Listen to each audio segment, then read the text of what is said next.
Assalamualaikum warahmatullahi wabarakatuh.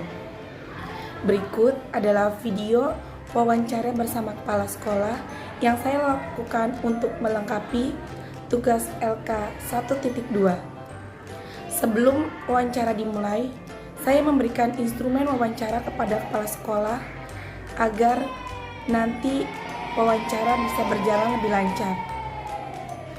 Dan wawancara yang dilakukan ini benar dan murni jawaban yang dibuat oleh kepala sekolah saya di SDN Karanganyar 1, Kota Tangerang.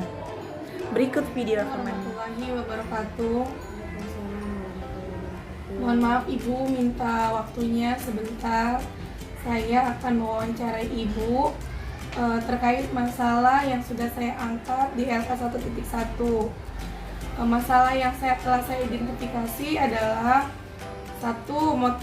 Motivasi belajar siswa kelas sangat rendah.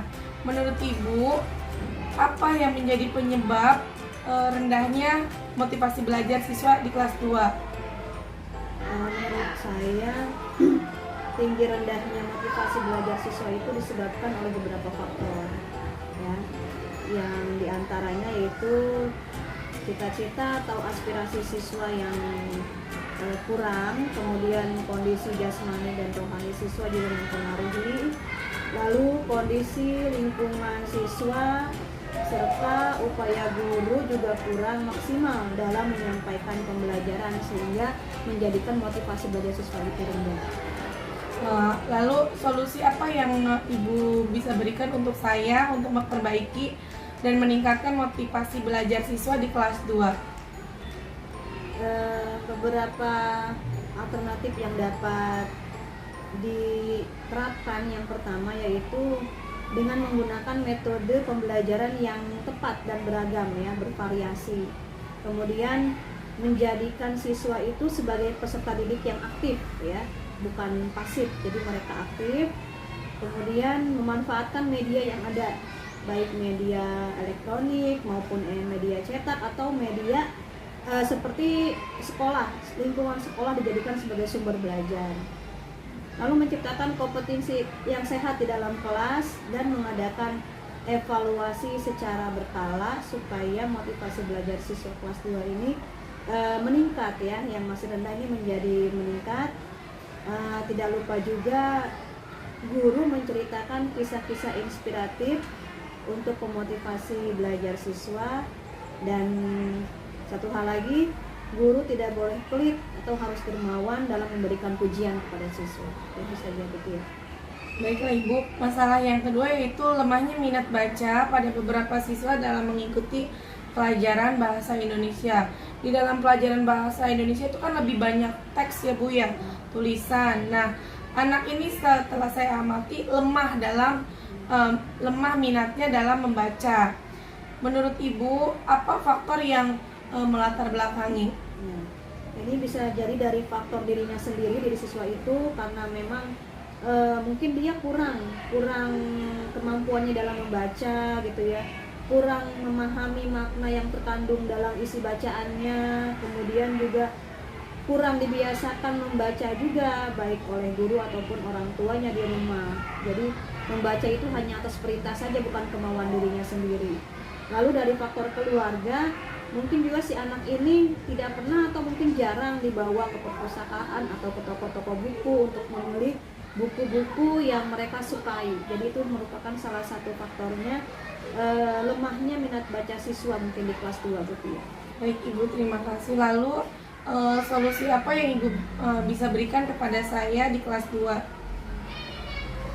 Tentunya salah satunya kita membiasakan membaca nyaring kepada siswa, ya.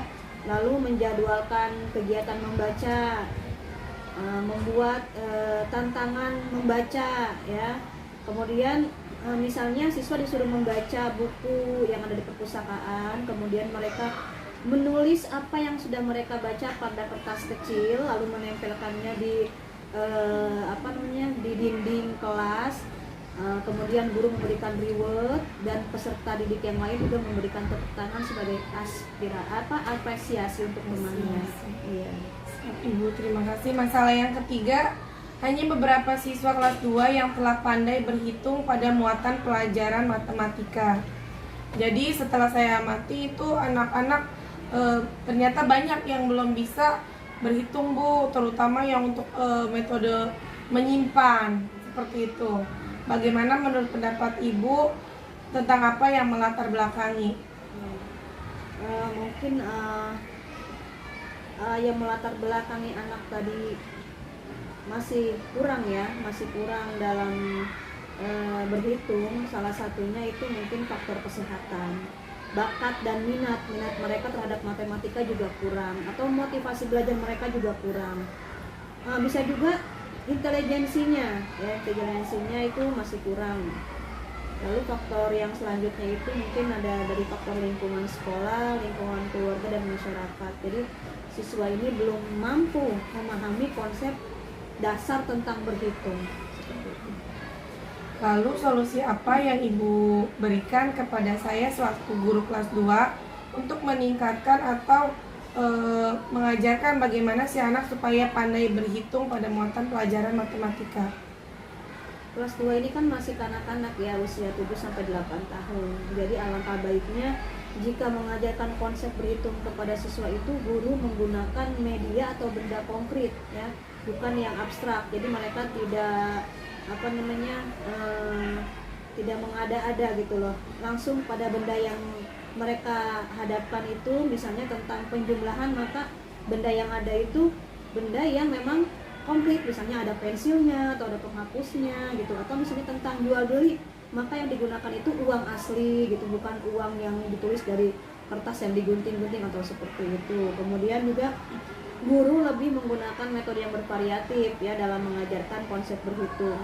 Jadi bisa jadi juga dengan permainan agar lebih menyenangkan belajarnya.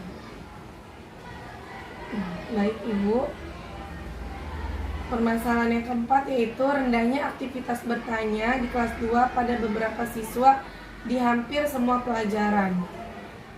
Menurut Ibu, apa yang melatar belakangi rendahnya aktivitas bertanya ini, Ibu? Ya, memang aktivitas bertanya itu bukan hal yang mudah sebetulnya ya.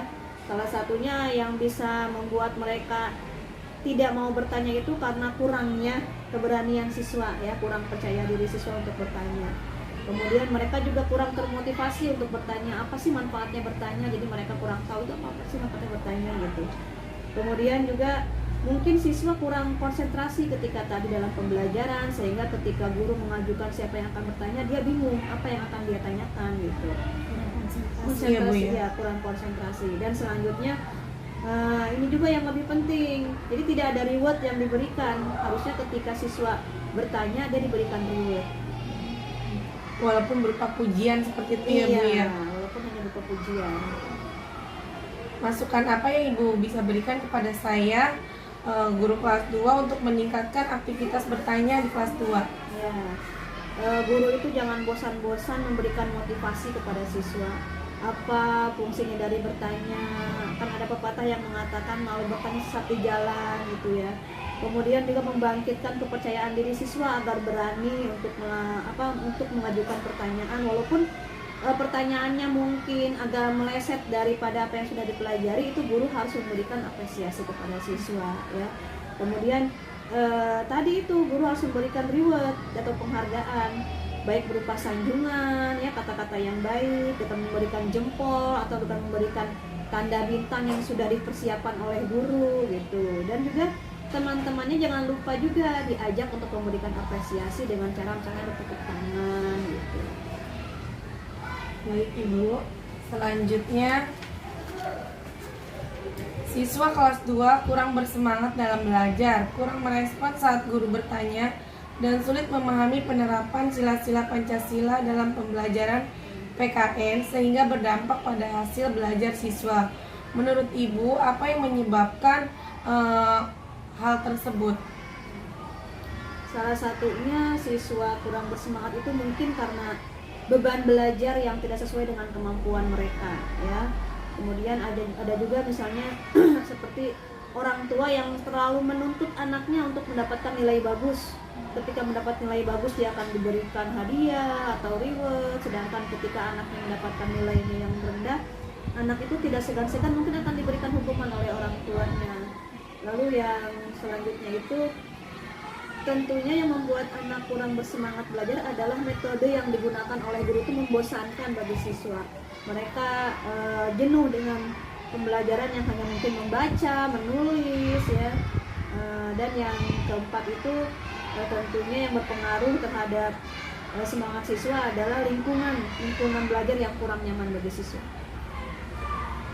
Lalu masukan apa yang Ibu bisa berikan kepada saya untuk meningkatkan semangat dalam belajar di kelas 2, terutama pada pembelajaran PKN? Tentunya kita untuk meningkatkan semangat siswa itu harus ada kolaborasi dengan orang tua siswa ya. Jadi sebelum siswa berangkat ke sekolah, terutama anak-anak kelas 2 ini, mereka diharuskan sarapan pagi terlebih dahulu ya, diingatkan untuk tidak tidur terlalu larut malam gitu ya. Kemudian juga guru dalam pembelajaran terutama pada pemahaman penerapan sila-sila Pancasila ini itu menggunakan metode yang menyenangkan, bisa dengan bernyanyi, dengan permainan gitu ya, dengan mungkin puzzle gitu. Kemudian juga membuat lingkungan belajar yang nyaman, mungkin kebersihannya, tempat duduknya gitu ya. Jangan yang tempat duduknya itu jangan yang konvensional, bisa dengan berkelompok dan lain sebagainya. Kemudian juga satu hal lagi ini yang perlu diterapkan oleh guru. Guru itu harus selalu siap siaga membantu siswa yang kesulitan dalam belajar, sehingga dia selalu merasa bahwa di sekolah itu ada pendampingnya, ada gurunya yang selalu siap ketika dia kesulitan. Seperti itu betul. Siap Ibu, terima kasih atas masukan dan sarannya. Semoga ini tentu saja akan menjadi bahan referensi saya ke depan untuk memperbaiki pembelajaran di dalam kelas. Terima kasih juga Ibu atas waktunya. Saya ucapkan wassalamualaikum warahmatullahi wabarakatuh. Waalaikumsalam warahmatullahi wabarakatuh. Demikian tadi video rekaman wawancara saya bersama Ibu Kepala Sekolah. Terima kasih.